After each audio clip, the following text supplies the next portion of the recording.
is. It knows you've seen it. And like to feel like, how smart are spiders? Like, how is their mind connected to ours? How do they feel our awareness of them? Because like, they have a selfish self. That's why they're scared and nervous in the mind. So that's why they know what they have to do. Wow. Well, it just makes me think we're all connected. I keep having those thoughts, you know. Okay, thanks for more. They can see you. Yeah, they have lots of eyes, but sometimes you're in a room and it's walking along and it freezes when you look at it. You don't even move.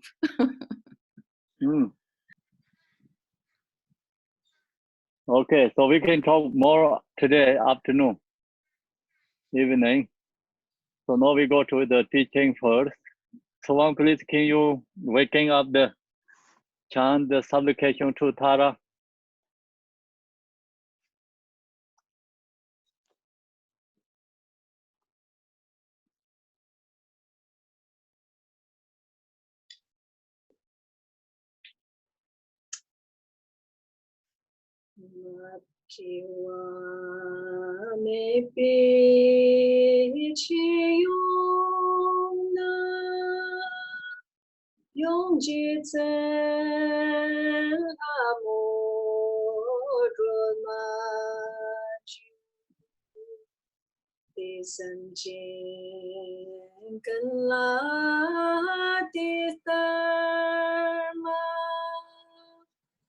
Đơn chư ba căng lý cha tư so rằng chỉ cờ in bờ mà hi bờ sẽ nhung mong tên giờ hoài mà khoa trên bể sân trên la用他灭着结痂的手，清凉的见拉玛吉巴，他也此个几张。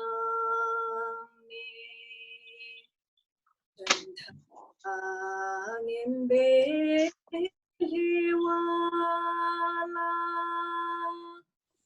永远的格拉米加的索，都贝嘎瓦让格森，同你共贝。西贝夏瓦年贝永瓦拉永真贝拉米加的索怎让兄你们一起你是真被我찾지觉得而且将中巴南可你们接拉米加的索yang da ge don la ni xi jia jian zhen jie dan zhe me hi bi qi xi don la mong ba la yong gen qian jie mi chapter so Jinja nam ke tan ye jian ham jian de da ye me chi a dong lo mi gang zi la用作三季节下的手。 Thank you. So now we go to the opening prayer. Oh, Mother Sentient Beings, especially those enemies who hate me, obstructors who harm me, and those who create obstacles on my path to liberation and damnation. May they experience happiness, be separate from suffering, and save the way, establish them in the state of answer path, perfect, complete, precious Buddhahood. Oh, Mother Sentient Beings, especially those enemies who hate me, obstructors who harm me, and those who create obstacles on my path to liberation and damnation. May they experience happiness, be separate from suffering, and safely away establish them in the state of answer path, perfect, complete, precious Buddhahood. The Lord, the world, the no bar si bege, Tarbadan dam jen jen be barada ju barase pai dam je to se be manam ga da nyam be sem jen dam je de wai dam be dongar dan jar nyor de la na me ba yang da bara zo be san jo rum bo je da bara sa. Those unto are achieving enlightenment, perform virtuous deeds with the body, speech, and the mind. Unto death, perform virtuous deeds with the body, speech, and the mind. From now until this time tomorrow, perform virtuous deeds with the body, speech, and the mind. We take refuge in the Kanduru Lama and the lineage Lamas. We take refuge in the deity of the mandalas of the Yadams. We take refuge in all the exalted Buddhas. We take refuge in the perfect Dharma. We take refuge in the excellent order of the Sangha. We take refuge in all the noble Ragas and darkness and the Dhamma gardens, possessors of the eye of wisdom.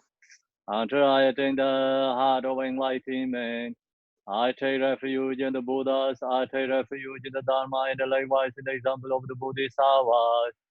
As the previous Buddhas embodied the enlightened mind and the progress on the Bodhisattva's path are true for the benefit of all sentient beings giving birth to Bodhicitta, and apply myself to complete each stage of the path. In the Buddha, the Dharma, and the Sangha most excellent. I take refuge unto enlightenment reached by the merit of Janaras and other good deeds. May I attain Buddhahood for the sake of all sentient beings. May all Mother sentient beings, boundless as the sky, have happiness and the causes of happiness. May they be liberated from suffering and the causes of suffering. May they never be separate from the happiness that is free from sorrow. May they rest in equanimity, free from attachment and aversion. Show Mantala. Page 10a. The ground is slinking with the scented water and stirred with the flowers. It is adorned with the meadow, the spring mountain, the four continents, and the sun and the moon. As a Buddha fear, I offer it. May all sentient beings attain the happiness of the Buddha fear. To the Lamas who possess the Tirikayas, I offer the altar in the sacred offerings. With my body, with and that is whisper. Please grant me the supreme realization enlightenment. Whatever merit I have gathered through postations, offerings, confession, rejoicing, beseeching, and praying, for the sake of the enlightenment of all sentient beings, all this I dedicate Om Guru Namendra Labunda Manga Samandra Savaren Samaya Hom. I call refuge, O knowing of the world. Your fame provides 3,000 words. You are the victor, Vajradhara, with adored. I bow at the feet of Father Jigtin Sungo. Continually I think of no one but you. Compassionate one, grant your blessings. Dispel the darkness that surrounds my heart. Please bless me so that I can realize the unlimited nature of mine. Please turn the way of Dharma, of the two words and their combination according to the disposition and likewise the mental capacity of a sentient beings. 33, 32, long press to Manjushri. His wisdom is brilliant like the sun, free of the clouds of the two worlds, and perceive the various steps of knowledge in the true nature. For this reason, he holds the wisdom text at his heart. He has compassion for beings who suffer from the darkness of ignorance in the presence of samsara, as a father for only son. Like a thunderclap, he awakens those who are sleeping in ignorance and losing the chant of karma through the 60 branches of Haramania's speech. He wears the wisdom sword to cut the saddling of suffering and to dispel the darkness of confusion. In the Buddhist hour form, he is pure from beginningless time, fully accomplishing the 10 levels, and perfect in the body of all knowledge. I supplicate you, Manjushri, adorned by the 112 sons of Buddha, to dispel the darkness of my ignorance. Om Arapatanade, Om Arapatanade, Om Arapatanade, Om Arapatanade, Om Arapatanade, Om Arapatanade. Om Wange Shoremo, Om Wange Shoremo, Om Wange Shoremo, Om Wange Shoremo, Om Wange Shoremo, Om Wange Shoremo. You who are the perfect, youthful body, who is firm of wisdom blesses, and dispel the darkness of worldly ignorance, I posted before you and praise you, Manjushri.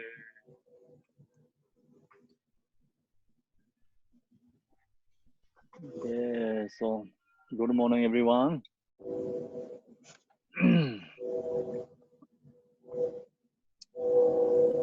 Check your screen is some people not yet mute. Please mute.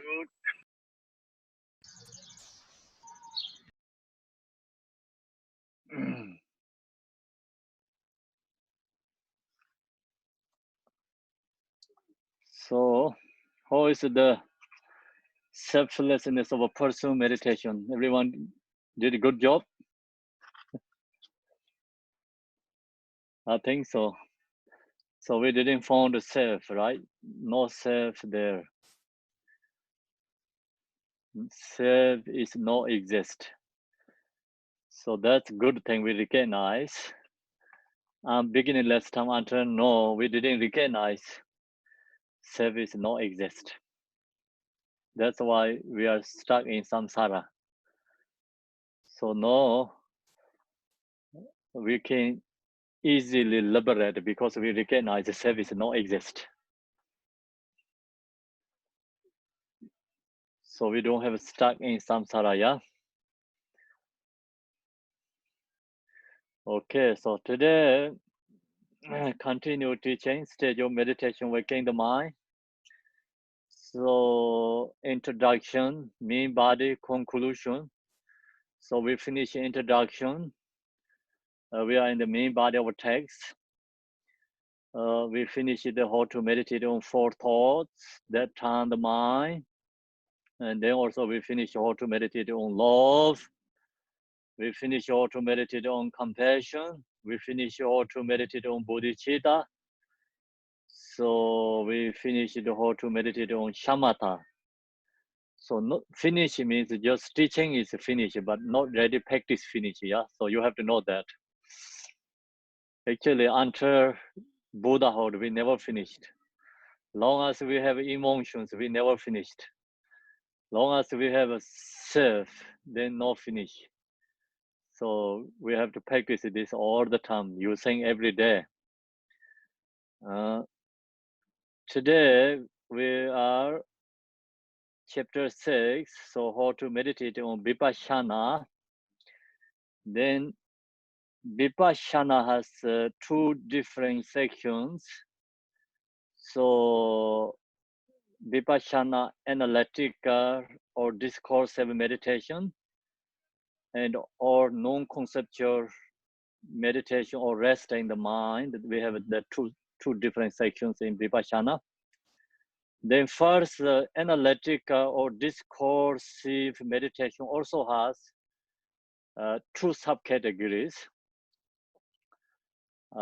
Meditating on the selflessness of a person and meditating on the selflessness of phenomena. So yesterday we already discussed meditating on the selflessness of the person. So we recognize person and the self is not exist or is delusion. So today we are going into the second, the page 62. Second section is for the selflessness of phenomena meditation. Selflessness of a person, selflessness of phenomena, actually very similar, but little bit different ways of looking. Looking to yourself, recognize yourself is no existence, it's called selflessness of person. Looking to the object or this phenomena, you recognize all this phenomena is no exist, or this phenomena is just temporary, like kind of like not inherently exist. When you recognize that, that is called selflessness of phenomena. Just both are actually recognize, no exist. Whatever with subject, object, both are no exist. Meditate in this way. So this selflessness of phenomena, meditate in this way. Phenomena refers to the outer phenomena and to the inner subject mind. Phenomena is actually more bigger picture. The self is like one part of that. Actually, phenomena is included, actually self is included already in the phenomena. But why we put separate? The reason is self is like actually best or in this suffering come from. So that's why we take out the part of the specifically where is the emotion come from, where is the problem come from. So we take out specific. So that is called self and the person. So then we meditate the selflessness of a person, and you recognize that you can liberate, but not Buddhahood. So who can meditate, who has realization, selflessness of a phenomena, then that person is a liberation to the Buddhahood. It's a little bit different. The selflessness of a person liberate from samsara. Selflessness of a phenomena, then enlighten to the Buddhahood, who has realized. So that's the reason, and make separate two sections. Actually, selflessness of phenomena has already included the selflessness of a person. Someone who has realized selflessness of a phenomena, then that person already has selflessness of a person meditation too. They have the realization too. Then who has a selflessness of a person realized, but they don't have selflessness of phenomena realization, because selflessness phenomena is more bigger picture. So selflessness of a person is an example, one state. Selflessness of phenomena is whole country. So like that. Okay, so where you stay is that state is like same as the selflessness of a person. So your country is called selflessness of phenomena. That actually your state also belong to the country. So it's part of that. So like that. When we pay tax, so we have to pay tax to our state, and then we have to pay tax for the federal government country, right? So like that. And selflessness of a person is under the selflessness of phenomena. So first we are stuck in the selflessness of a person because we are stuck in our state, and then we are stuck with our country, like that. We are stuck these two phenomena: selflessness of a person and the selflessness of is a phenomena. So we are free from these two levels. Make sense or no? Yeah, so you have to know like that way, then you recognize. Otherwise, sometimes people make confused. Why is the selflessness of person is a suppressed, then selflessness of phenomena? Actually, selflessness of person is under the selflessness of phenomena. Selflessness of phenomena is a more bigger view. Phenomena refer to outer phenomena and to the inner subject mind. So this, and during the Buddha time, the example, two different level disciples, someone only want to liberate, so scared in samsara, so nervous, scared in samsara, the seeking liberation. Then the Buddha give meditation, selflessness of a person, because you want to liberate, right? And you don't thinking about any other than that. So then you just meditate, recognize self is not exist. Then your emotions die there. So then you can liberate to the arhat level.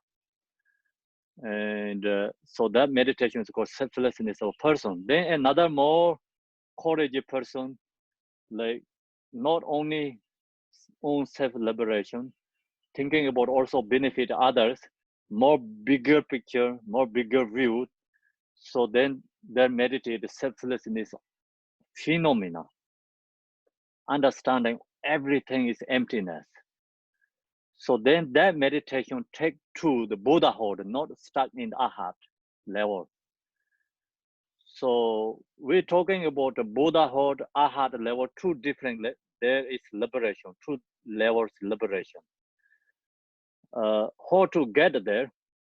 Then, of course, there's a method and a view. So method is like who has bodhicitta. So that is a method. Who has view, like meditation or the phenomena, recognize everything is emptiness. So that two, wisdom and that method comes together, take to the Buddhahood. So without method bodhicitta, without like selflessness of phenomena meditation, then only someone wanting to liberate, that person can get into arhat level. So because different, like method and wisdom levels to get to the Buddhahood and arhat level, two different state, the liberation place. So here now, right now, we're going into yesterday more bigger than that. So phenomena means like everything. Phenomena refer to the outer phenomena and to the inner subject mind. So that means the subject, object both. So we have to recognize subject, object both no exist. sometimes we think our mind is exists, but object phenomena is not existed, but that's also incorrect too. Subject, object, both are not exist. So then that person has realized like selflessness of phenomena. Actually, you know, logically, if subject, object is not exist, how can exist the subject? Because not possible, you know, subject, object is dependent to each other, related to each other. If no object there, you cannot have a subject. So subject, object means like dependent, father and the son. Without a father, cannot have a son. Without a son, cannot have a father. So usually we think our minds exist. We have a Buddha nature, our minds exist. But then we say, oh, other everything is like delusion, other all phenomena is not exist. So that's the first step you're thinking is okay, not too bad, one step. But then this teaching is going to more deeper level than that, more deeper. It's really going into the absolute truth. Then you have to recognize the subject mind also not exist, because the same is object.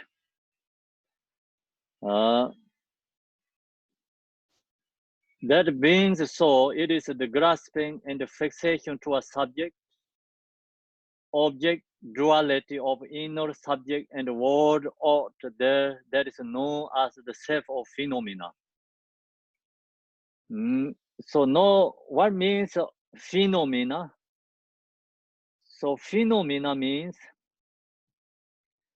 our subject mind, object, like whatever effort in the mind, that is object. So our subject mind is a duality of inner subject and worldly order there that is known as the self of phenomena. Mind is a duality, you know, deluded. So then effort to the object. Then they have a subject, then they have object. So that is called actually phenomena, self of phenomena. That is known as the self of phenomena. So what is that problem, self of phenomena? Self of phenomena bring the dualistic thought. Then dualistics become more strong. Your fixation to the object. Your mind's fixation to the object, then attach to that, attachment arise. Long as your mind is attached to the object, then we are stuck there, we are suffering. So the all actually suffering is it come from the dualistic thought. Dualistics become more strong and strong, then our mind is attached to the object. So now we have that, our mind is strongly attached to object. Why our minds attached to the object? Because we don't have meditated this selflessness of phenomena. We don't recognize this subject object is not exist. So we think it's a subject object both are exist, inherently exist. So that's the reason mind is become dualistic to the object. Then we are attachment to the object, fixation to the object. As long as we have attachment and fixation to the object, then we are stuck in samsara. We cannot liberate. So that's the reason when we meditate, recognize your mind, subject, and the object all is not exist. Realize that, then release fixation, release attachment. So then we are liberate. So you don't have to go away our subject, object, but one day your mind is like not attached to the object, no fixation to the object.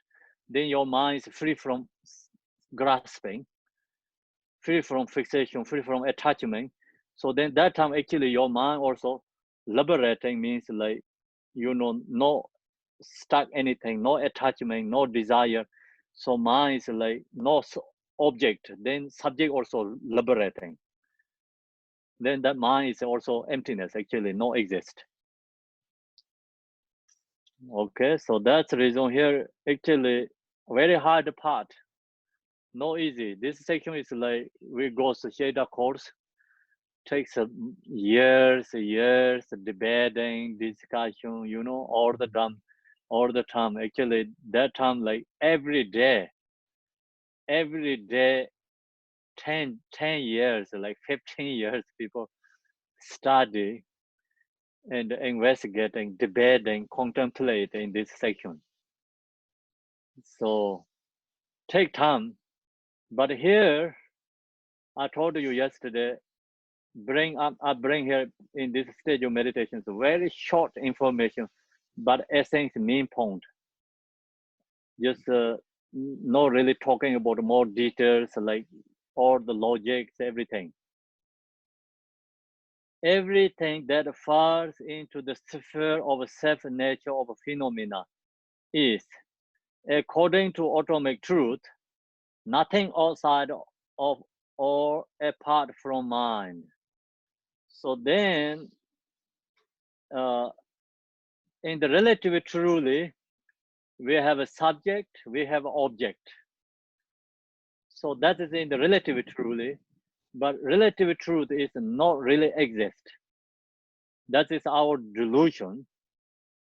Then, so we look very carefully and more using intellectual, going into the absolute truth.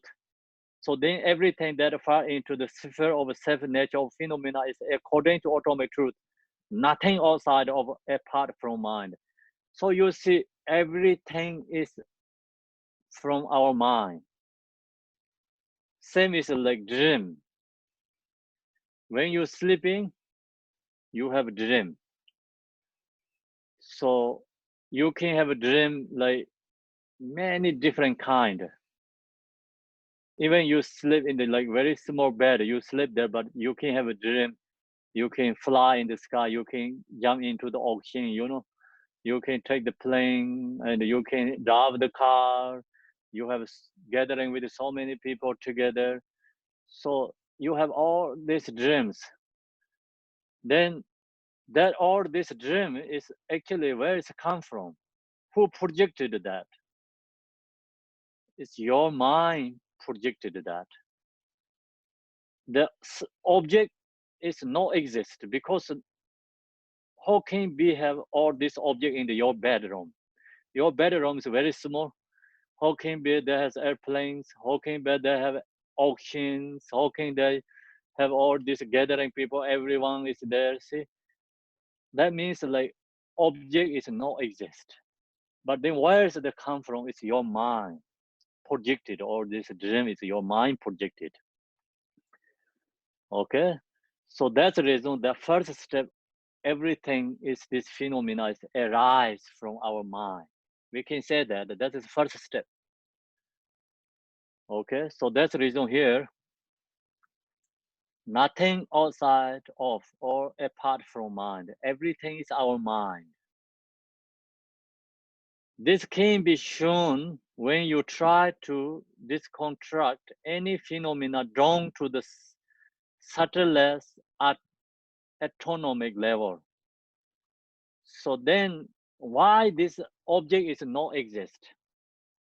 The reason is object is like you investigate. You investigate, you cannot find any part or particle, exist permanently there. Because you think about it, we talk about the table. Where is the table? You use the absolute truth logic. Then where is the table? You look to that's like 4 legs. Take out these legs, no table. Take off the top, bottom, no table. Where is the table? So then you think about the leg. Table has 4 legs, okay? Take about 1 leg. So where is the leg? The leg is like you which part, upper part or lower part or middle part. So then also you investigate the middle part. Where is the middle part? Like you cannot find anything like really exists there. Just we put the label in the table is relatively whatever effort we say that, but and actually table is not really exist there. Then same is the car.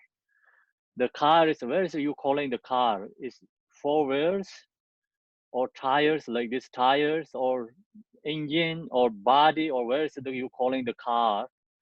You cannot find any place located the car. So that means the car is not exist. Then also like look to ourselves, like people calling you your names, like where's you? Is like you think about like your head, your hands, or your legs. You cannot find yourself. So then we talk about the house. Where is the house? The stone is a house, or the wood is a house, or which is a house? You cannot find a house if you take out all these part or particles. So then go to more subtle level. Then all the dividing, everything is part of particles. Slowly, no anything exists there. It's always like disappear in the sky. Nothing is existed there permanently, inherently there. So that's why it's called compound of phenomena. All this comes together, compound of phenomena, but not really inherently exist there. So then we say, okay, all this part of particles comes together, we call the house. So that's also our delusion. So someone like break down all this house, put in everything there. No one called the house. Everything is junk. But then everything is there. Why you don't call the house? You say like, oh, everything comes together, we call house. But actually someone break down the house, put in there together. No one called the house. Everyone says it's junk. So same thing, car, so many part of bodies comes together is we call car, but we think, oh, all comes together, we call car. But someone, break the car, everything part of pieces, then they put all together, leave it there. No one called the car, but that means like comes together, everything is not a car there, not a house there. That logic also not correct, incorrect. So then that way you have to recognize all this phenomena is like object is not exist. Right now we're talking about this object. So object is first is like actually come from our mind. Secondly, the object is not exist, really inherently not exist there, permanently not exist. Then why is it there? This is a delusion. So this is interdependent arise. Interdependently arising is emptiness because it's no source. So no really exists anything there. Okay, so that's where you have to understanding emptiness means no nothingness. Seeing form is empty, emptiness is form is no other than emptiness is no other than form. Same as right now, I can see you, you can see me, you can hear from me, so you can listening, but actually it's emptiness. How I can be in your home there? Not possible, right? But I'm able to you can hear, you can see, that is emptiness. So your seeing me is empty, empty is seeing form is emptiness is form is emptiness is no form is no other than emptiness. Then what you're hearing, the song, also emptiness is a song is no other than emptiness is no other than song. So then like that way, all this song, the taste, smell, all senses of five object is emptiness, not exist permanently there. Phenomena drawn to the subtlest autonomic level. Each time you deconstruct it into parts, when you examine the subtlest level of phenomena to find in inherent essence, you can never find any essential nature. See, you cannot find any essential nature. That means that is not exist. So, if something exists, then you have to find. When you take down, take over all part or particles, still you have to find like table. Okay, this is a table, essence of a table, or this is the essence of the house. This is the essence of the car. So you have to, you need to find something, but you cannot find anything because no any essence there. You can never find any essential nature. From time without the beginning, however, though forms and such are not truly rare. So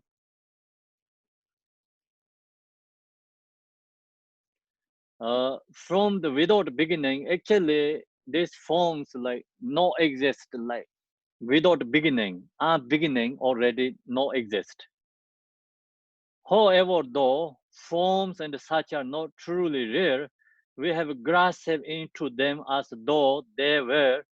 There are forms and other phenomena only appear as if in a dream.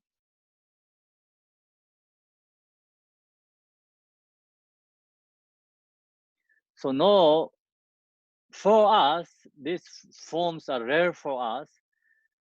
The reason is because our mind is grasping to the object, grasped onto them. That's the reason as though they were for us. They're like exist like for us. There are forms and other phenomena only appear as if in a dream, like then, or it's like appear to us, like same as a dream. To childlike beings, childlike beings means this is not referred to like a kid. This child is like all the sentient beings because who don't have wisdom, who has ignorance. So then that is a child. To childlike beings, mind itself is appearing as forms and the like as if they were outside of mind. So then we have ignorance. That's the reason we have delusion. And then we have fixation to the object. We have attached to the object. Then this all forms for us is exist, separate from the mind, outside of the mind. We think it exists. So see, we have this problem, actually not really exist, but we have this problem. That's the reason we see the exist. No, someone say don't not exist. You cannot accept. Because the reason is we are child of mind, means like ignorance. We have deluded. Then this forms appear to us. We are fixation attached to object. So now this all form is like separate from our mind, exist for us. Then someone said this is not exist. You cannot easily accept. Not easy to accept that.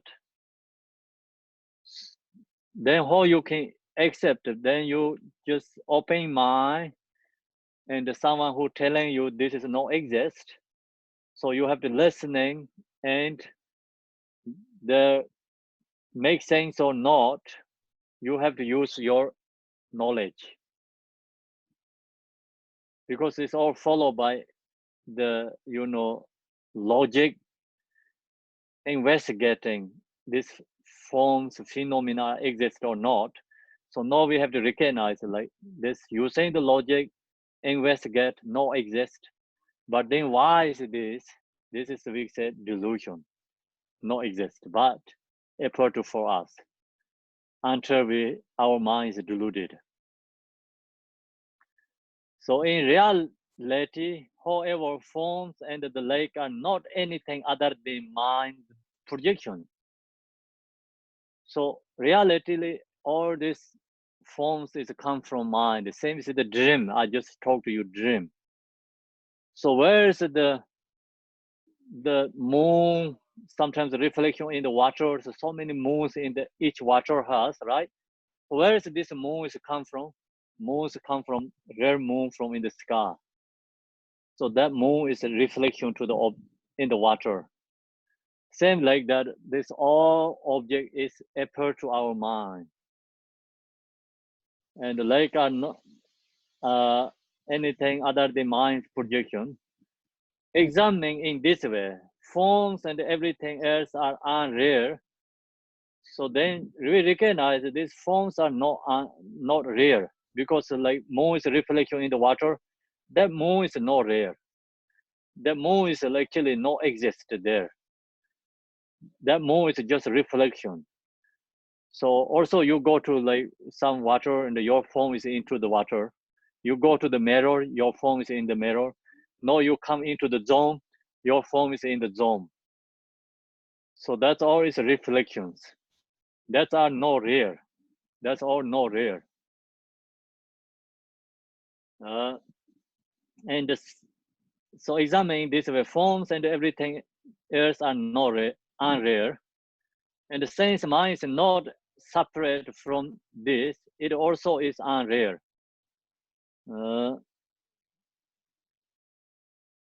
So then, form also not rare, since mind is not separate from this. So mind also then not separate from the form. It also is unrare. Then mind also not rare, because mind also not exist there too. So mind is exist, object is not exist. You cannot like that kind of way have, because object is not exist, then subject also not exist there too. So yours like no son, then no father there too. You know, we say son is no exist, father is exist, but we put logic, investigate, science no exist, proving, but then still how you can thinking about the father is exist, because science no exist, then father also no exist too. So that's the reason mind is not separate from this. It also is unreal. Forms and the like appear as many different things.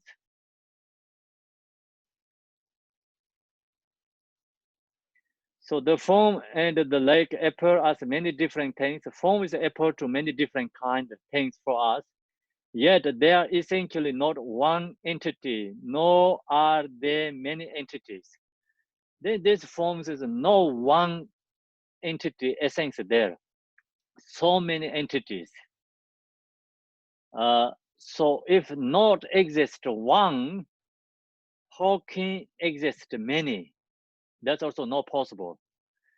If you don't have $1 bill, how you can have $100 bills?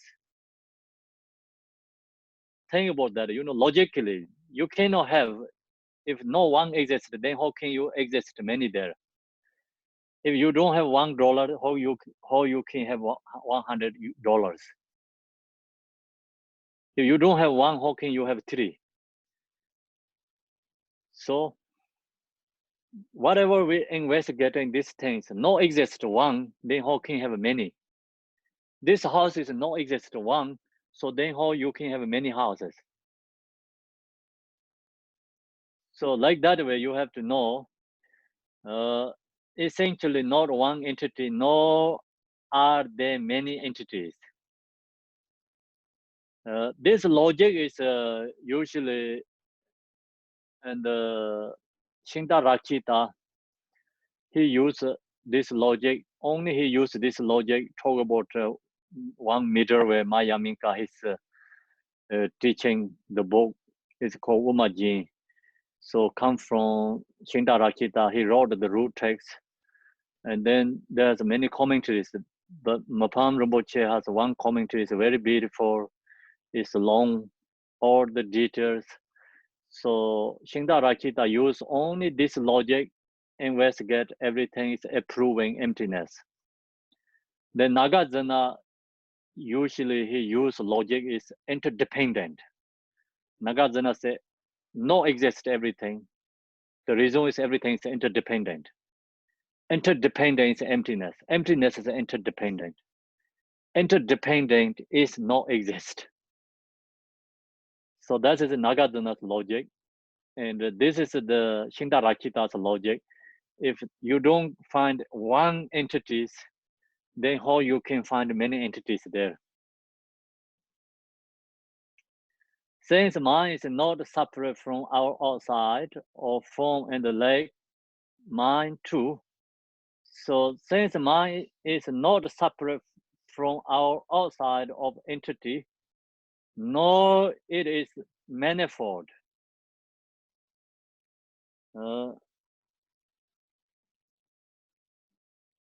Then this object outside is no exist.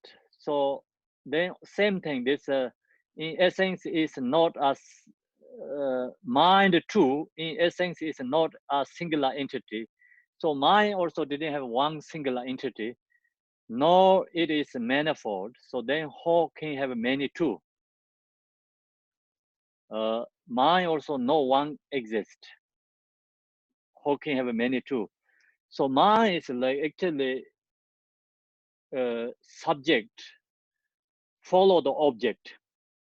So object is one, then you have one mind.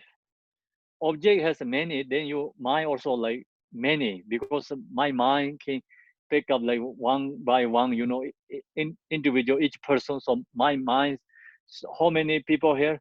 So my mind also comes like that, subject too. Then one, this object is no one entity, then subject mind also cannot be have one entity too, because its mind is dependent on the object.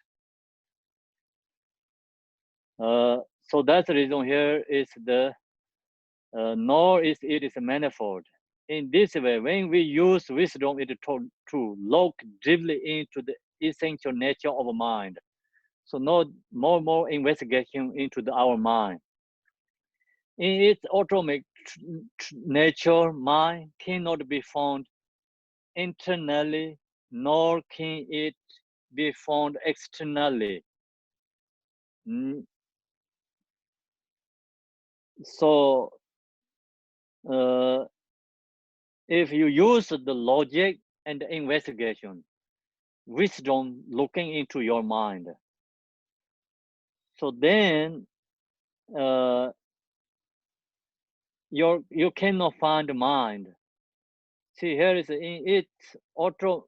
Okay, in this way, when we use wisdom to look deeply into the essential nature of mind, you really look to your mind, looking like absolute truthly. In its autonomic nature, mind cannot be found. So we're not talking about relatively your subject object is not exist. Here is see, autonomic nature. Mind cannot be found. So you look really into your mind, you cannot find.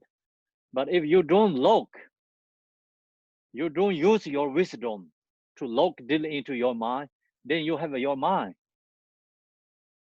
But you use your logic and wisdom, look into your own mind, you cannot find your mind. So you cannot find your mind is correct, or you find your mind is correct.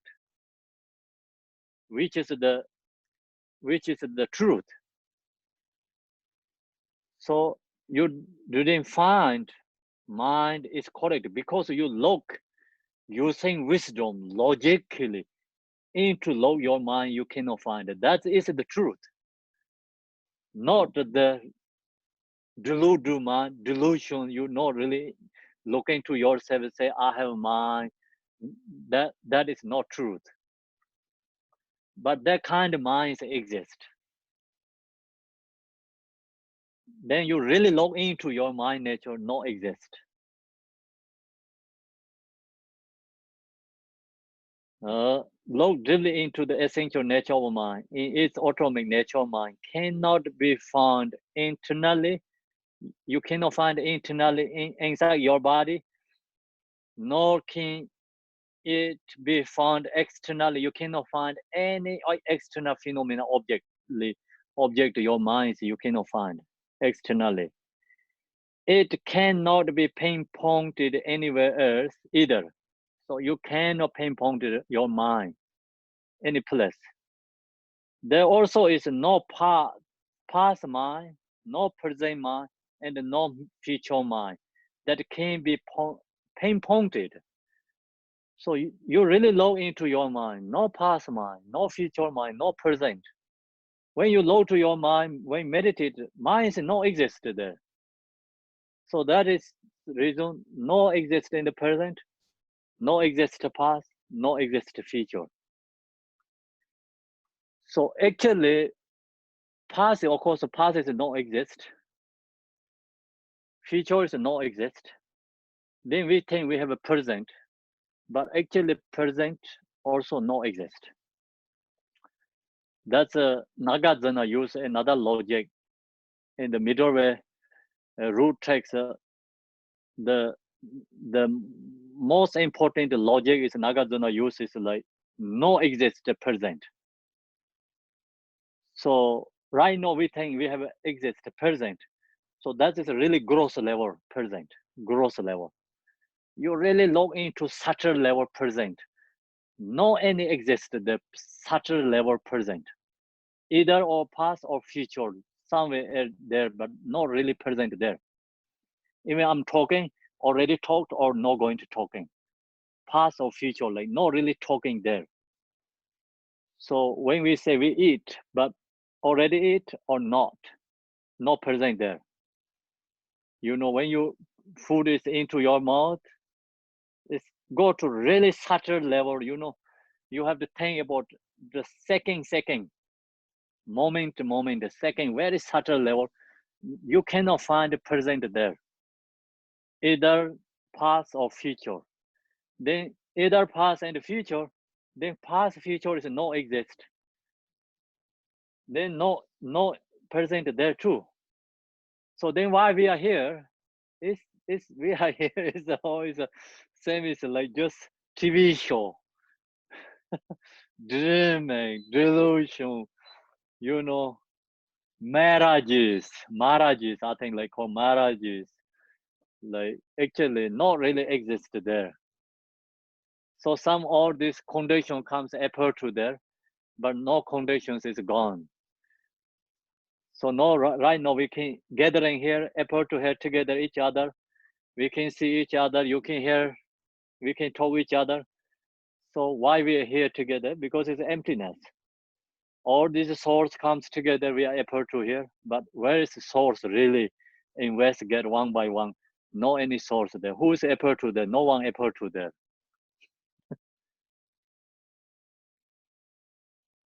So that means emptiness. Make sense or no? So you really know it's investigating, studying like Buddhist philosophy. Most important, actually, essence of the Buddha's teaching. So we have to know the view. Usually we talk about no drawer. You have to know what means no drawer. Sometimes you read like arm bone. What means arm bone? You really have to know what means arm bone. Arm bone is like same is like we are gathering in this Zoom meeting together. It's no bone there, but we are able to hear. Then when we finish, it goes separate. No die, but it goes separate. No, actually, we can say we born here together. We become we separate. We die together, like that kind, you know. But actually, no one born, no one die. So, like that is like you know, born means not permanently, inherently born. Deludedly born, yes, and then how to say the you know kind of a not really existently permanently born. We are like permanently gathering together. Impermanently we are gathering together. Permanently we cannot gathering together.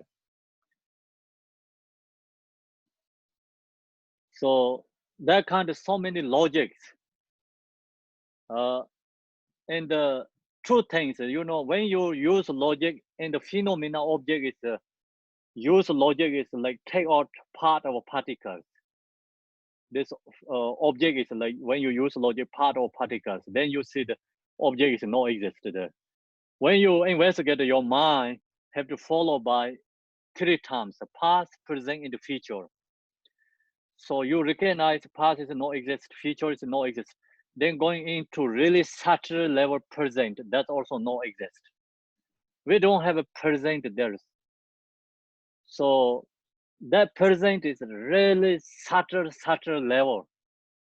So we're talking about example 1 year. Where is the 1 year? No 1 year there. It's followed by month. 12 months comes together is called one year. So actually year is no exist. Then okay, say 12 months. Okay, how can you have 12 months? Then you say, okay, 1 month, 2 months, 3 months is 12 months. It's one come into the 1 month. Then 1 month, how many days need? 30 days. Then we say 1 day is exist. How can it exist a day? It's already 30. You know? Then day also no exist like 24 hours. Come to the hours, 24 hours. Okay, 1 day is no exist because it's 24 hours. Where is 1? No 1 there. It's 24. Then think about hour. Where is hour exist? Hour is no exist there because it's 60 minutes. It's not six. It's 60, not hour one there. Then go to the 1 minute. Okay, say you say 1 minute exists. Where is 1 minute? So how many seconds there?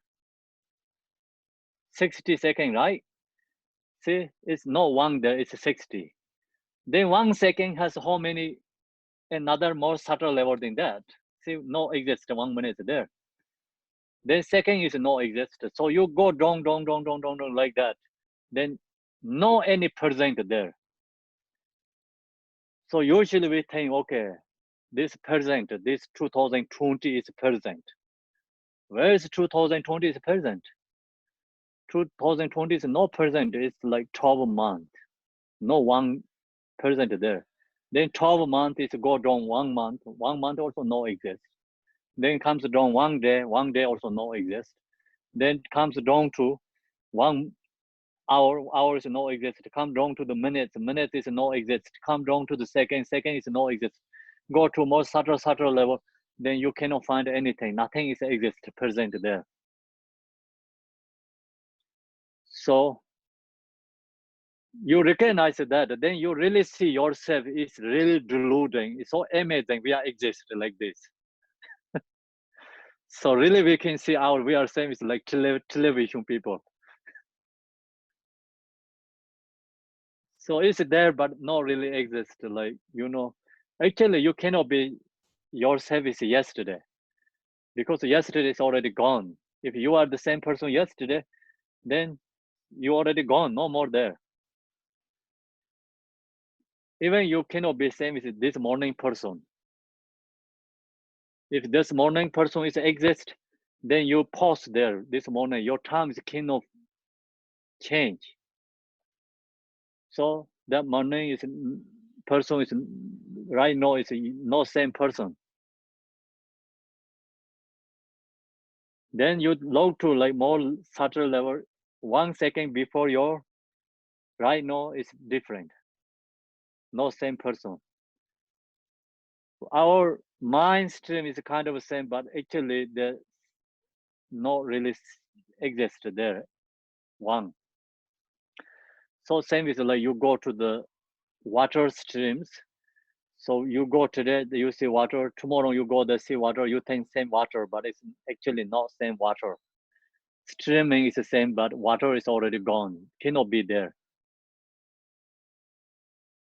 So when you watch the movie, so movie is going, you know, one by one going, but then that means like past is going, future is coming there. If there exists, the movie is like paused. You cannot coming, show again the future.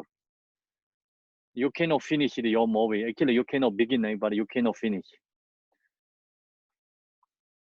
So like that way, you have to know emptiness means like not really anything is exist there, but we are here.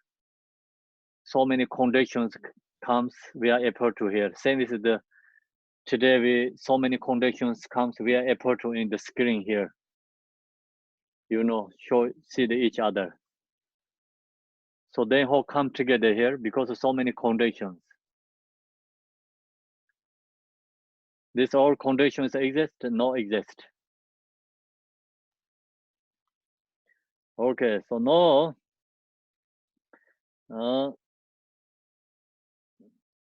it cannot be pinpointed anywhere else either. There also is no past mind, no present mind, and no future mind that can be pinpointed. In its arisings, mind does not come from anywhere. Actually, mind does not come from anywhere. In its cessations, mind does not go anywhere. No cessation, no be presently there. Mind is not go anywhere, no come from anywhere. So that means no past, no present, no future.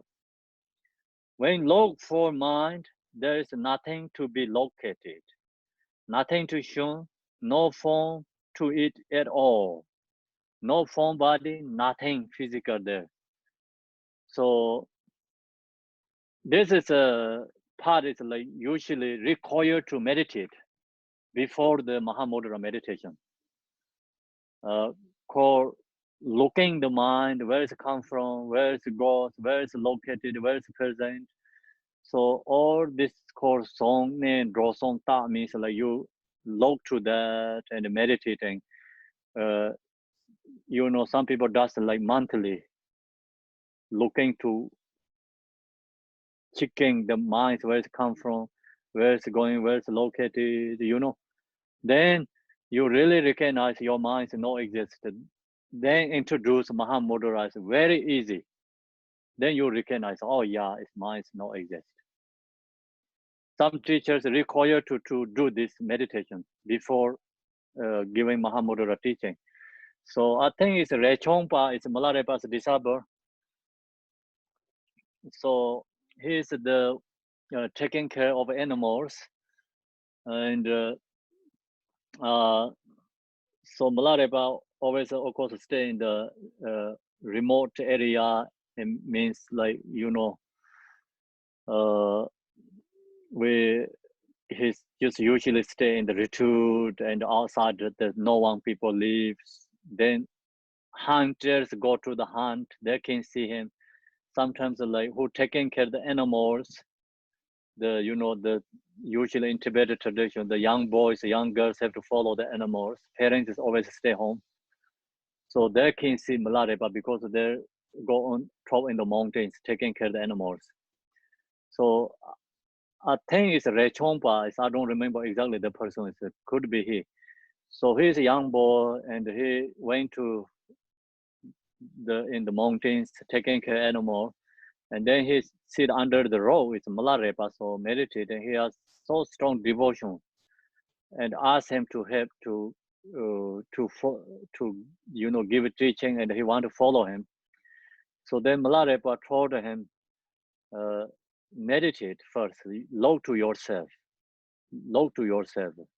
find your mind first, then come back to, and then I can give you teaching. So Rechongpa, he went back to and meditate, looking his mind. So a couple of days he come back. What he said, this is young boy, he said, it's something is in there, but I really cannot cope, cannot hold, cannot cope, and goes everywhere, never stay one place. So easily going somewhere, easily lost. So also he can recognize where it's going sometimes, but easily lost. So kind of like fish, fish like so easily, like your hand can be jumping loose, right? Like that kind of way. He's explaining from Malarepa. He says something in there. He says something in there. It's red color. It's red, and usually we use like leather, leather, right? Leather. So like he kind of like he pounded like that, leather and the red color. So it goes everywhere. Cannot hold that. So he said he recognized like that there. So Malarepa said, you did a great job. So then I asked him to do, I think, log to self. Where's R and self? So then he come back, he didn't find the self. And so then Malarepa, I think, told him, why you are here? Who is here? Why you are here? He said, I want teaching, right? That is a self. So the temporarily we have a self, it's a self. But then really log into that, not really exist. Reality no exist. So then Malarepa anyway taking care of the disabled, and the Rechompa is like Malarepa's sun, same as the sun is a Gambopa, same as moon is Rechompa. So he has two disabled, like Malarepa being with many monthly years with this Rechompa together. So then lots of stories Malarepa teaching with him. He is kind of a little bit funny guy. Rechompa is. Sometimes he's a bumpy person, he don't want to listening. So, but Malarepa, he always taking with him this Rechompa together. So Malarepa give him first, ask him to look this way, meditate. So this is before the Mahamudra meditation, the Dzogchen teaching Mahamudra, like before the teachers give like ask students to do these things like monthly, meditate, looking to mind, where is located, where is coming, where is going. So that didn't found, no exist. Then you give Mahamudra teaching, it's easy. The philosophy, Buddhist philosophy, like Mayamika tradition, we don't ask to look to where is located your mind, where is exist, like, analyze, meditate, but always use logic and investigate, proving no exist.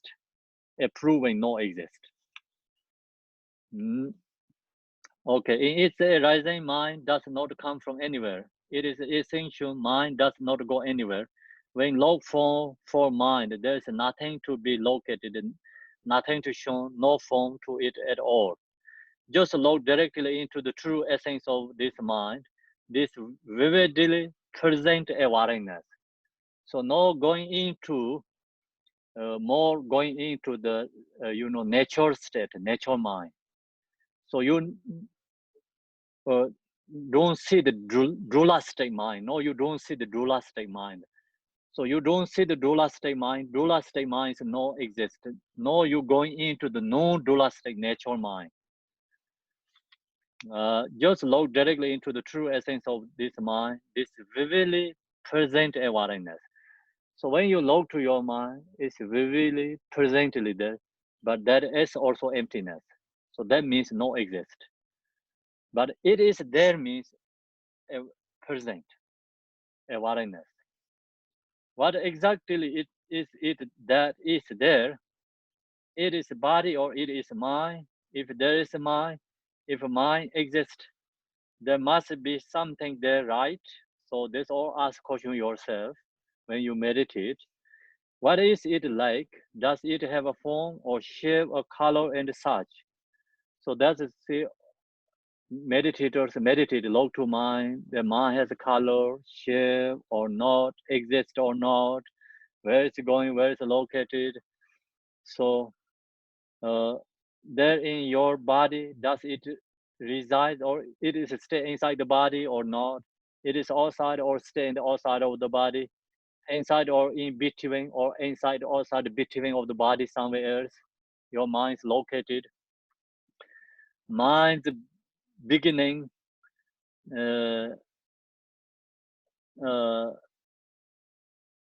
beginning, middle, or end cannot be seen. So your mind, no beginning, no middle, no end. So that is like similar. Is here is you know, where it's come from. It is where is cessations, where is the mind goes where, you know, like just we talked like different words, but main point is very similar. Where is the mind's beginning, middle, or end cannot be seen, cannot be identified. So thus, when you are investigating with wisdom, and you do not see any rare essential nature of all phenomena, do not get caught up in the conceptualization of this not seeing by thinking. Is form permanent or impermanent?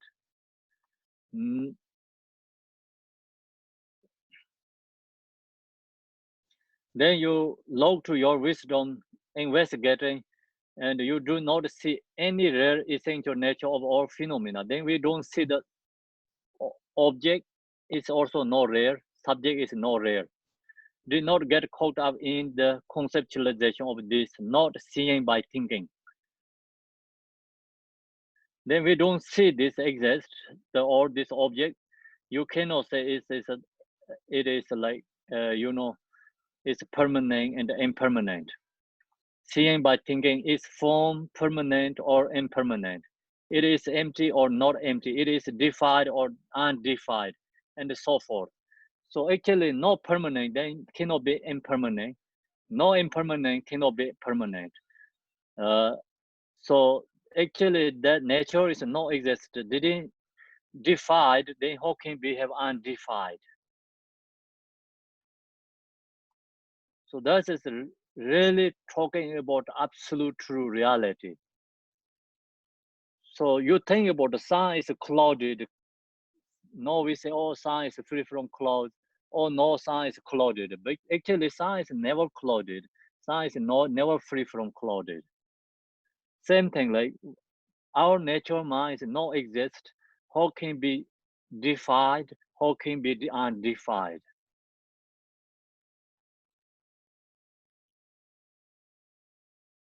And so forth. Avoid conceptualization of feelings, perceptions, and the rest as well.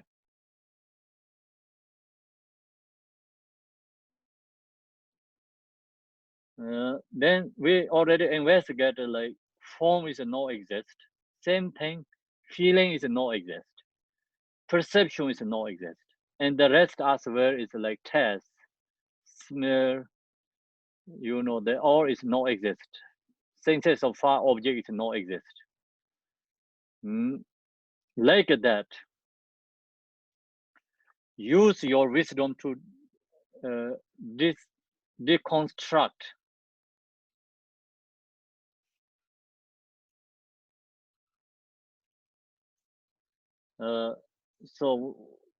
like that, use your wisdom to deconstruct whatever the object of the investigation.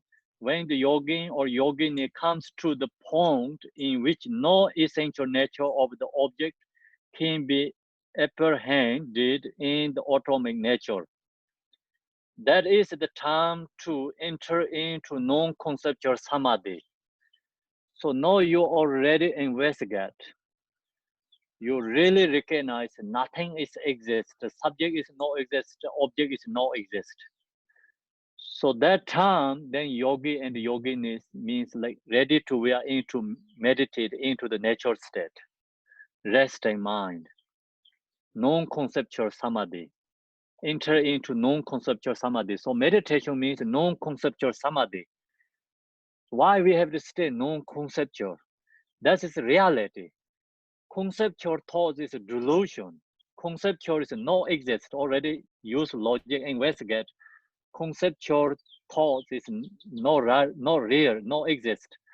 So meditation means we have to stay into the non-conceptual. That is reality. So now you see why we have to stay non-conceptual. Why is that? It's nature because it's reality. We are always deluded. Conceptual thoughts. We're always in the conceptual thoughts. So then you think what you're doing is right. Of course, it's right in the delusionally right, but that is no reality. That is a delusion.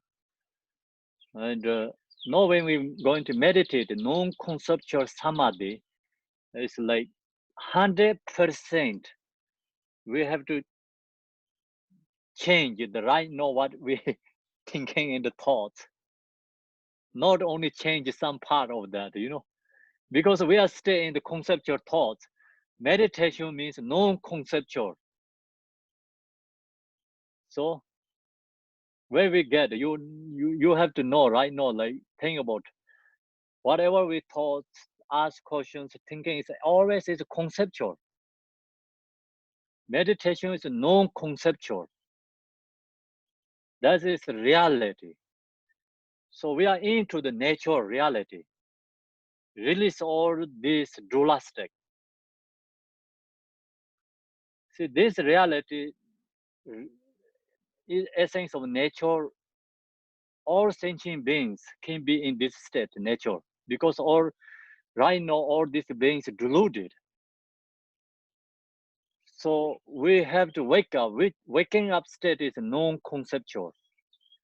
So that's the reason we have to meditate non-conceptual samadhi. After you have used your wisdom and intellect to look deeply into the true essential nature of any object of focus, such as a form and so forth, then you enter into meditative stability.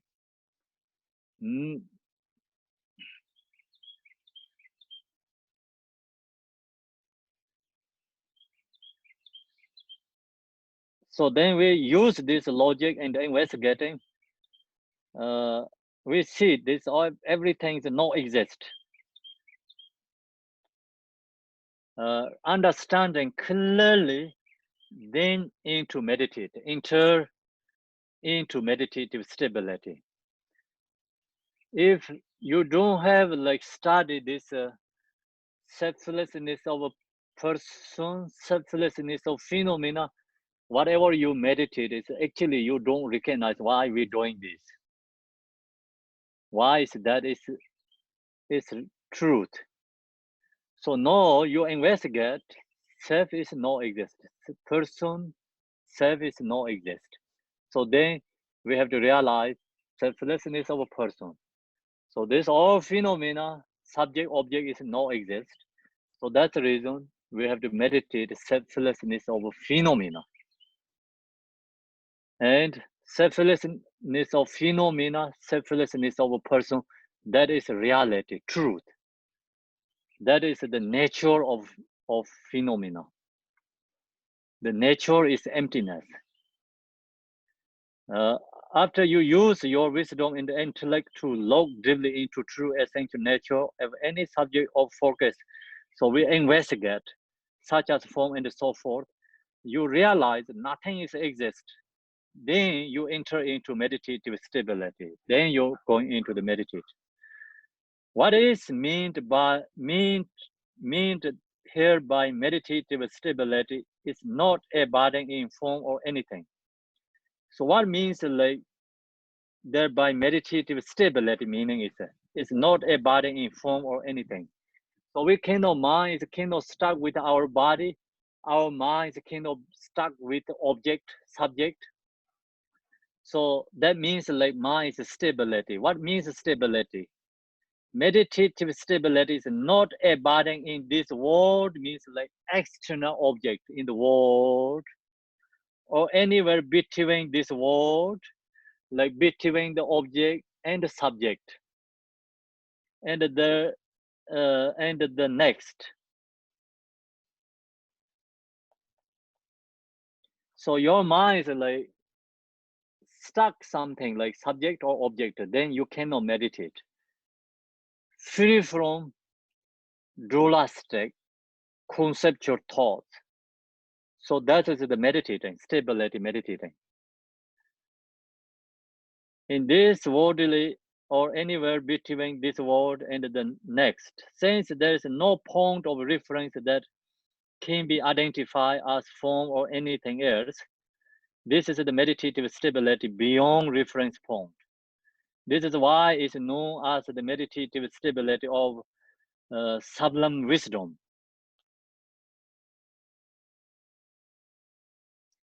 So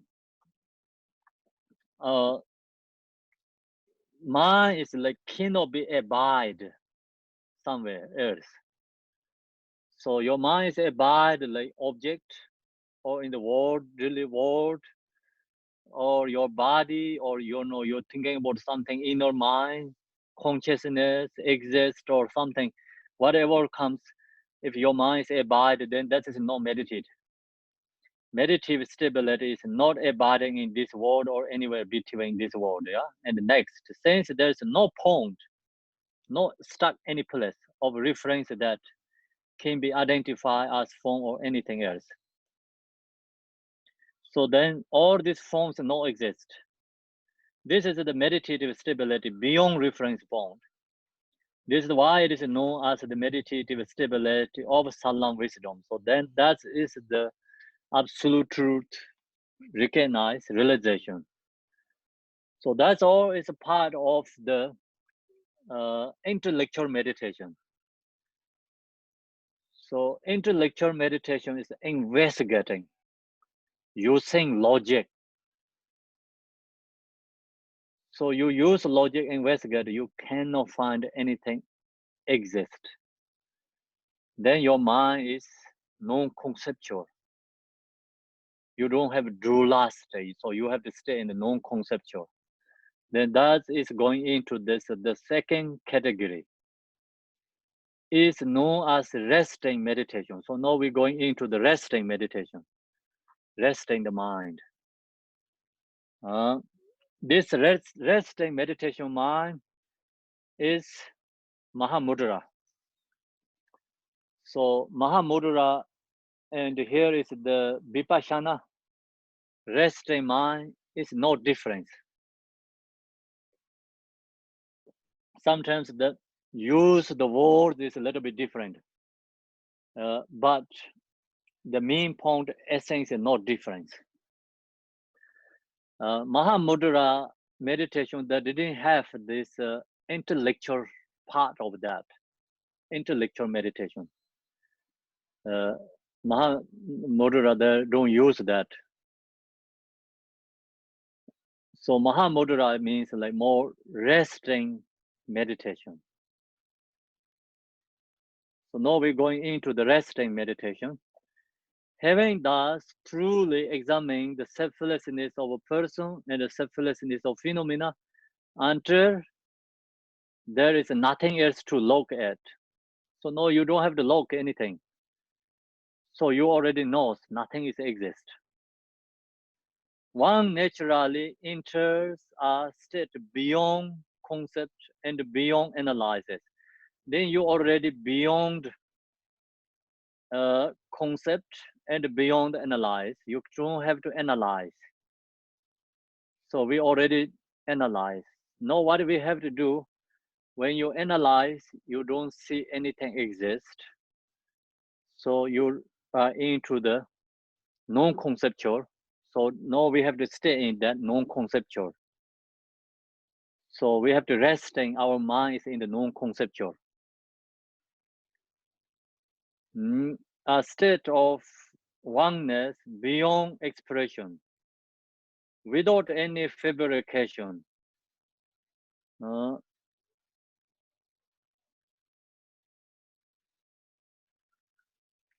this meditation is without any fabrication. You don't have to create anything. Just look into your nature, be in that nature, just stay in that nature. No need to create anything. No forcing, no effort. So effortlessly, there you have to stay in the nature. First, of course, like we have the effort going into this nature state. When you get into the nature meditation state, you cannot forcing, you cannot put effort. Otherwise, you become distracted. You lose your meditation. It's like agitated.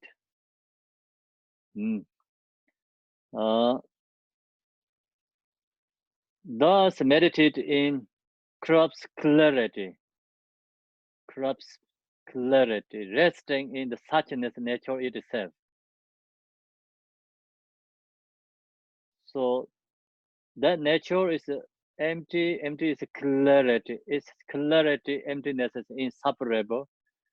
So it is present, and you stay in that nature, resting in this suchness nature itself. So then you are meditated. It's so hard to get into that nature state because our mind is always conceptual. You know, we have a strong habituate. So our mind always creates something fabrication. So actually, the meditation is so easy, very simple, but we create so complicated, create so difficulty.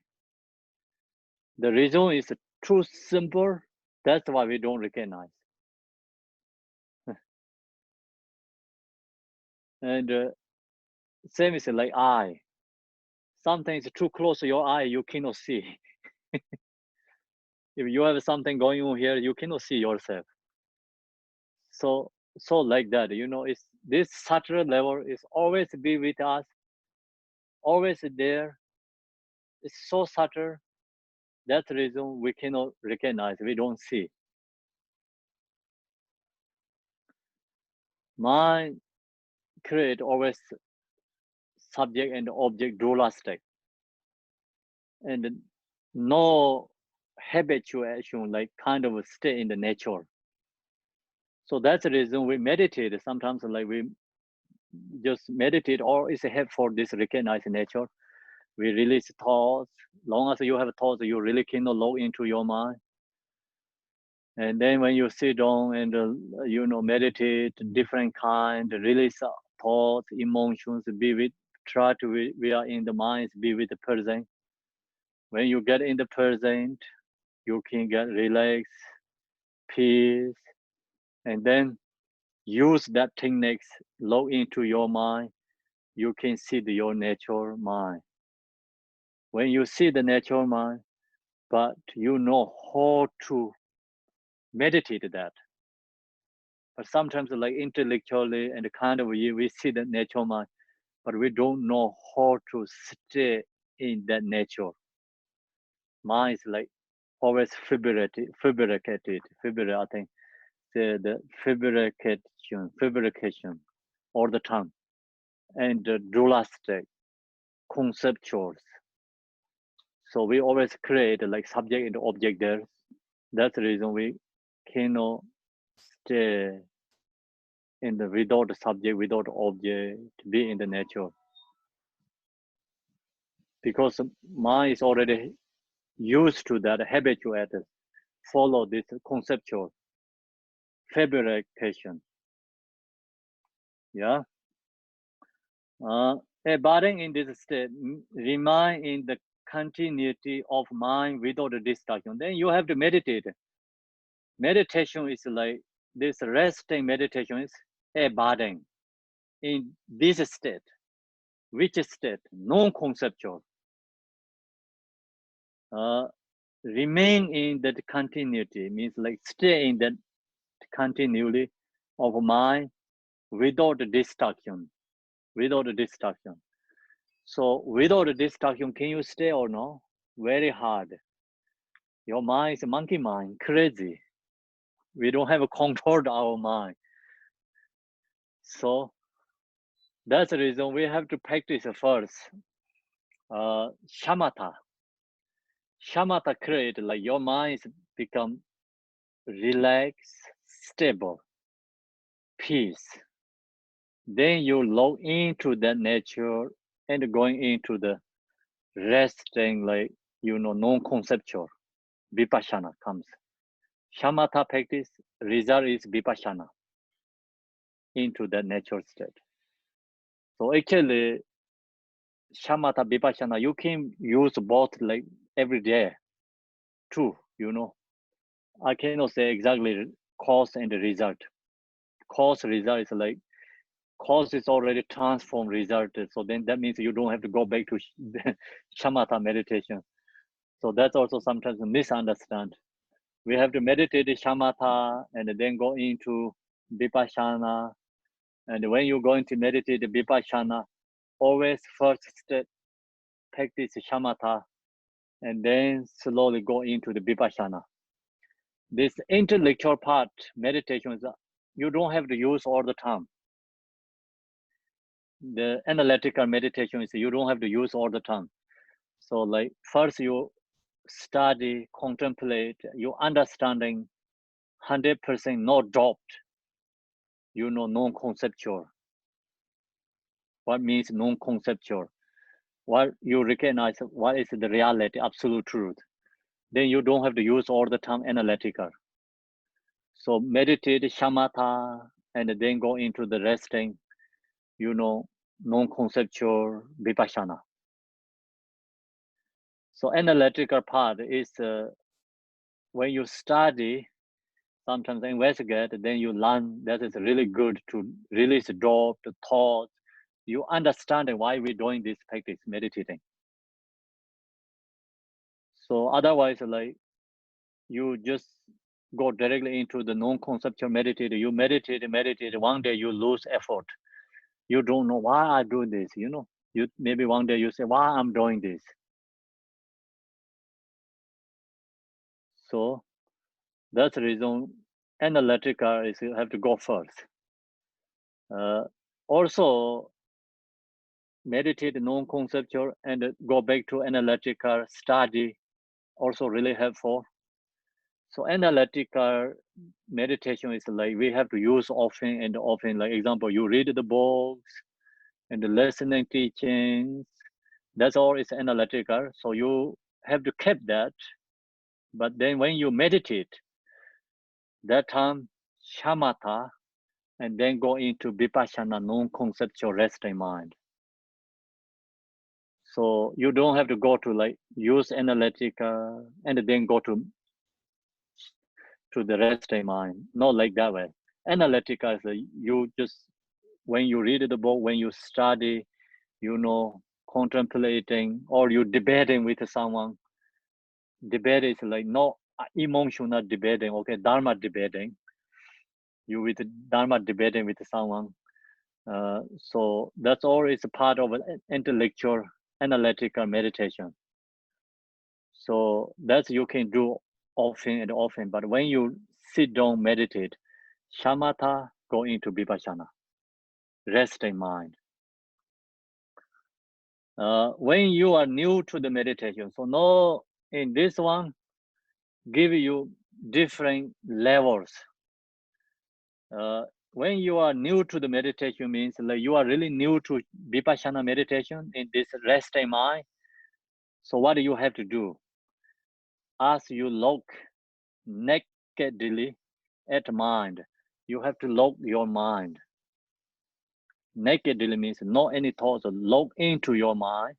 So this is like vipassana.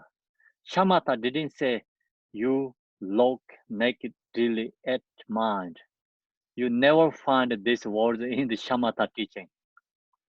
Okay, so vipassana means look into nakedly your mind. So why you have to look? You already meditated shamatha, your mind is stable. So now you have to look to your mind. You have to see your natural mind. Then that natural mind is not dualistic, not deluded. It's empty, clear, present, there.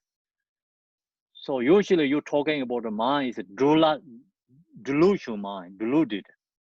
That deluded is not reality. So look to your reality mind. That is not exist. That's why mind is not exist means reality, nature mind is not exist.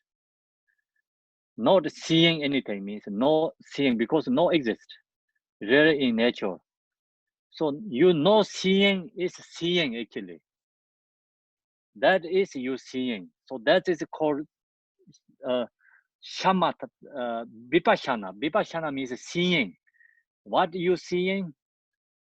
Your seeing is not seeing anything real. That is you seeing. That is vipassana meditation.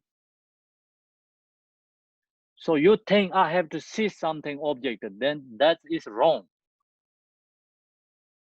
That is dualistic. Dualistic, then you I have to see the object, yeah? That is seeing. Then that is dualistic, subject and object. This is a non-drawer. Non-drawer is not seeing anything real in nature.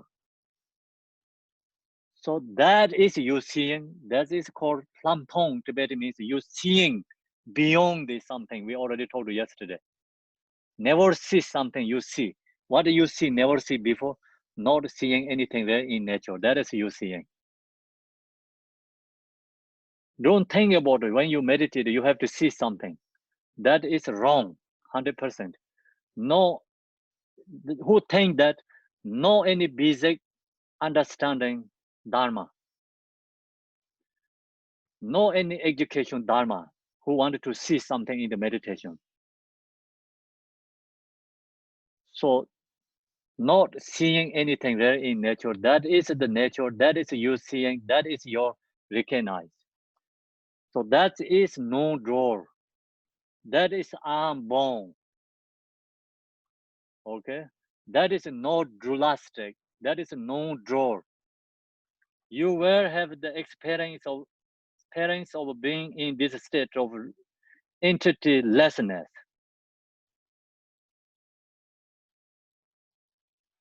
So then you see, no seeing that real nature, you will have the experience of being you. You have to stay in this entity-lessness. You have to stay in that non-seeing. Then you can get your own experience. You can see your own experience, recognize. In this state of entity-lessness, just let your awareness rest naturally in this state. So then your natural mind, or we can say natural mind, just let your awareness, who not seeing anything, your awareness seeing that, not seeing anything. Rare is like your awareness recognize. So what recognize, you just be that nature, stay in that nature. Let your awareness rest naturally in this state. Then relax your awareness there. In this clarity of awareness. So then that is a clarity of awareness, where there is no object of meditation, no point of reference. Then no object of meditation, no point of reference, no subject, no object, no dualistic. Okay, so your mind is awareness seeing, actually nothing seeing.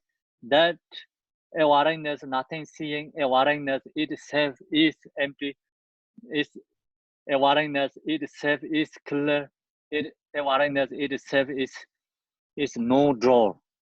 So then that is the absolute truth, reality. With nothing to attach on to us unborn, nothing to suppress, and nothing to do, nothing to latch on to us, either empty or not empty. Just rest your mind. So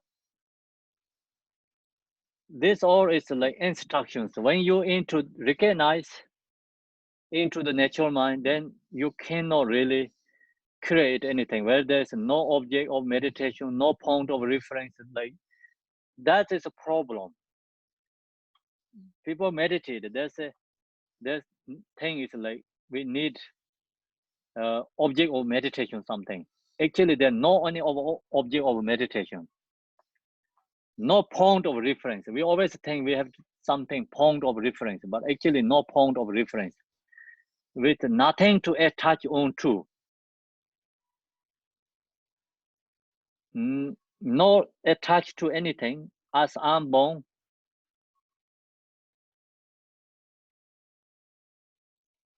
Nothing to suppress and nothing to do, nothing to latch into us, either empty or not, just empty.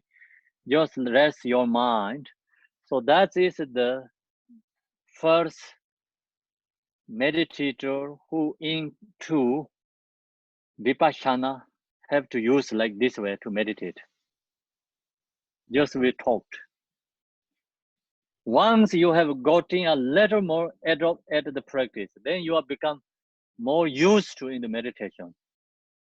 Your mind also like get adopting like into non-conceptual. It's easy to accept that your minds can be in that nature. Once you have gotten a little more adopt at this practice, then what do you have to do? Whatever arises and whatever appears, you will only need to log directly into it.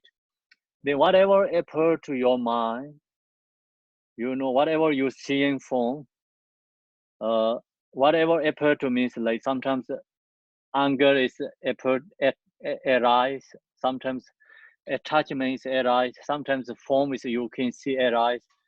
So whatever arises and whatever appears, see whatever arises like thoughts or emotions, whatever appear, whatever arises like sometimes thoughts arise, sometimes emotions arise.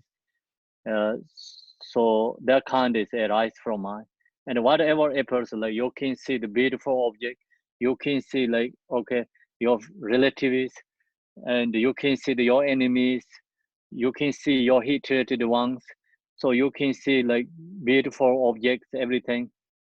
So what you have to do, you will only need to log directly into it. Just mind see that, log to into that, recognize no essence. You know, nothing exists. When you thoughts arise, no rejecting thoughts. So okay, here, this is a Vipassana. Vipassana will never reject thoughts. No rejecting, no accepting. So body, your mind also needed to be more relaxed. Shamatha, you need to more concentration, like tight up. Try to reject your thoughts, not arise your thoughts. Shamatha. Vipassana doesn't matter. Whatever, you know, whatever. Let arise thoughts, let arise emotions. Don't try to stop. Just recognize thoughts arise. Log to means like thoughts arise. Log to thought. Thought also no exist. Thought appear to your mind. The thoughts you awareness see thoughts. The thoughts also no exist. It's empty. Liberate, called liberate thought. Emotion arise. Log to emotion. Then the emotion itself also no exist. The liberate emotion. Okay, so then same thing appear to form body, like you can see the loved ones, no attached to that, just seeing that seeing form is recognized, no exist, and liberate. Okay, so you seeing someone hatred ones, no create anger, seeing hatred ones also realize is emptiness, no hatred to that, realize is emptiness, no exist. Just go into nature mind state, meditate. You know, awareness, realize, and be in the natural state. Then that means you liberate thoughts, you liberate emotions, you liberate attachment, you liberate anger. So That is all this benefit meditation. It's power. So then you go into like usually post meditation, you don't have that level. In the meditation, like you can feel, you recognize, okay, I liberate thoughts, I can liberate emotion. But when you are in the post meditation, means like you go back to finish meditation, comes like in the reality, then you see, oh, this is my enemy, oh, this is my loved ones. Okay, so I have emotions, I have thoughts. You just follow the emotion, thoughts, that's the kind of we have. But then when you go back to and you can realize that, but then these two become fighting. So then you are really practitioner or not in the meditation. In the meditation, everyone okay. But practitioner or not, it's like have to log to your in the pause meditation. In the meditations become more strong and strong. Your practice is like become powerful, benefit you. In the you are in the pause meditation, then you are not hated too much your enemies. You are not really fixation too much in your loved ones. You are not really stuck within the emotions. So then that is like your meditation in the meditation is like become going right direction, is like benefiting yourself. You don't recognize benefit yourself in the meditation. You recognize benefit in the post meditation. Okay, in the meditation, everyone is great. Go back to post meditation, then different. So in the meditation, if you go into the like non-conceptual, really you into that nature, then you go into the nature. Someone already like practitioners come into the nature. They are same nature. They don't have separate nature. They are always in the same nature state. But then go back to the post meditation. So who already has very strong meditation in the meditation, that person, this post meditation, everything is there. Same is a delusion that don't really stuck with in the worldly activity post meditation. So beginner meditators go back to the post meditation, then it's the same is regular, same is ordinary person.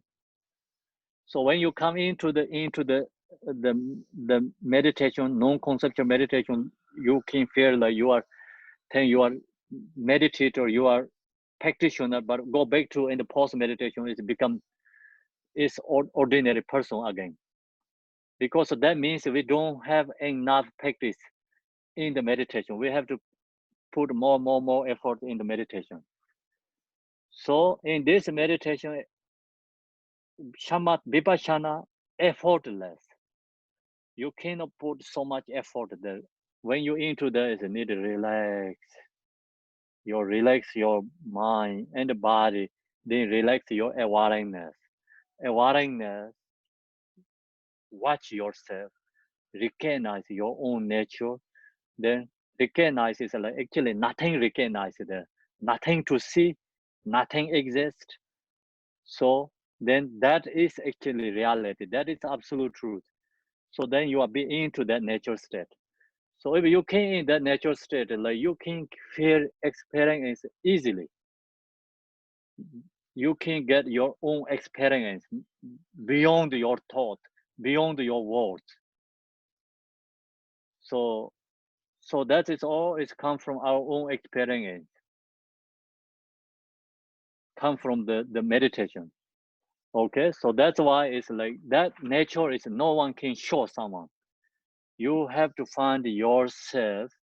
You have to recognize your own awareness, have to recognize your own nature and meditate. So nothing to show there. No one can show you. I already told last month, like we have this Tara meditation. They have a court. Telopa say, I cannot show you anything. Nothing to show you. He hit shoes for Naropa's head, right?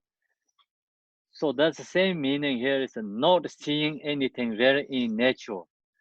Nothing can show you, nothing to see there. Then what you have to, you will have the experience of being in this state of entity, lessness. So you can recognize your own nature. Because that nature is with you, you have to recognize your own nature. Someone cannot show you. The reason is not physical form, not exist there.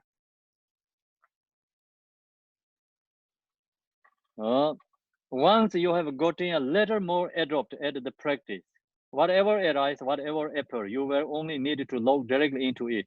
You will need to put any special effort into resting your mind beyond this. So then that time you cannot use any thing like something for antidote. Example, when your anger arises, oh yeah, I have anger, I have to meditate, love and compassion, no need. So then that means like you already dualistic, deluded, you know, you are not non-conceptual resting mind.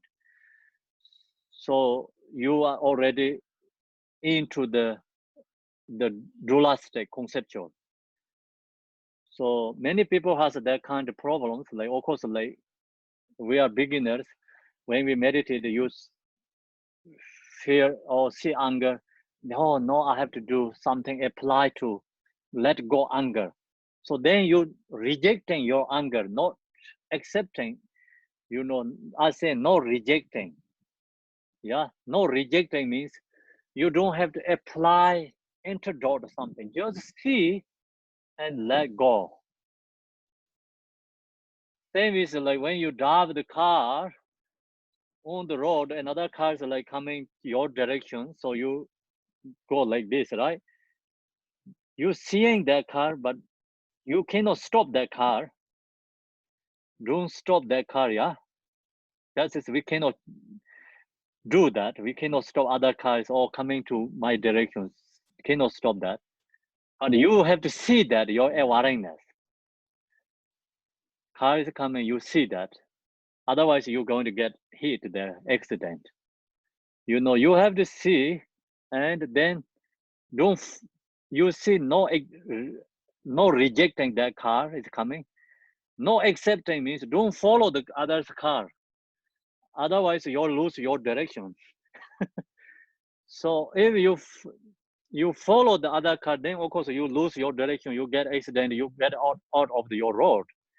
Same thing. You accepting emotions, thoughts, then you lose your awareness. You lose your already in your natural state. Like non-conceptual is lost. Your direction is lost. So that's why no accepting, no rejection. This is the in this vipassana meditation. Shamatha is a beginner. We have to reject the thoughts. Okay. Otherwise, like thoughts take you away. So rejecting means, oh, I don't let arise thoughts, anything, emotions, still really strong and sharp mind, watching very carefully. You know, your awareness, watch yourself. And like awareness needed to sharper to watch yourself. So same is like when you drive the car and like road is very dangerous, right? So you really single pointedly, you know, not get accident. Like that way, have to follow the shamatha. Vipassana is like in the hard way, very nice, like kind of a more, you know, it's like road is like perfect. So you need more relax. When you drive, you need relax and just keep going, right? Like that. Differences. Okay, so now we finish it today there, teaching morning section. If we talk more, then lost. They have like right amount to share. But actually a little bit too much talked. Sorry about that. You know, when share these teachings, they're always the right amount, then they get. If too much talk and lost, get confusion too. So you need the right amount. Thank you, everyone. So now I'm going to do the dedication, and you can chant with me. Then we come back to today, 7 o'clock. You can ask question, and also we can discussion, meditate together. So today we have to meditate selflessness of a person, selflessness of phenomena, and non-conceptual meditations. We already 3 different levels going on today. So now I'm going to chant the prayer, dedication. Marilyn, can you put, she's there or no? Oh, yeah.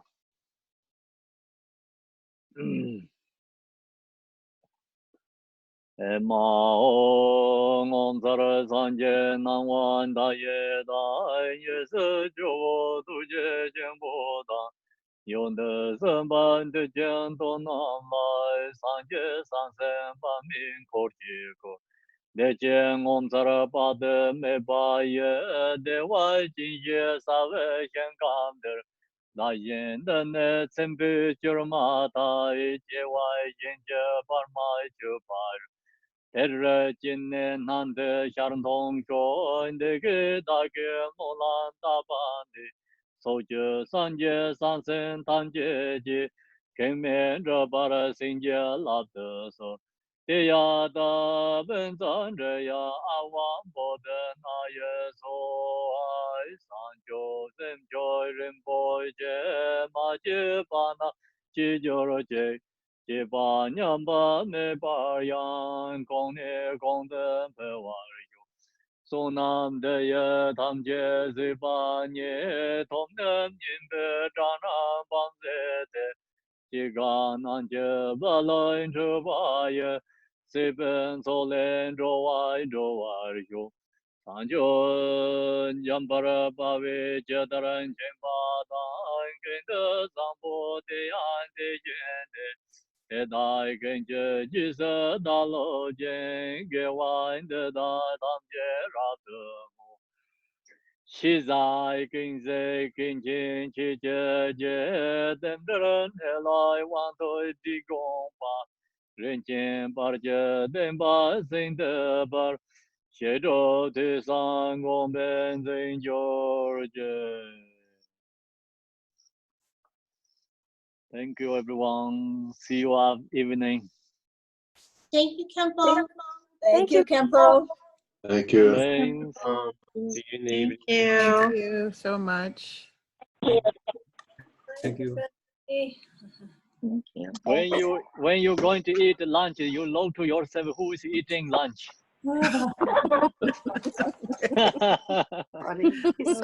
Okay. What lunch? What lunch? Existence. Lunch doesn't exist either. Yes, Cozy. There you go. there you go. What, the lights are up? I set it up just to test the distance, but Okay, well, see you later. Bye-bye. Yeah, bye, See you later. everybody. Bye, everyone. Bye. Bye, Kempo. Thank you. Bye.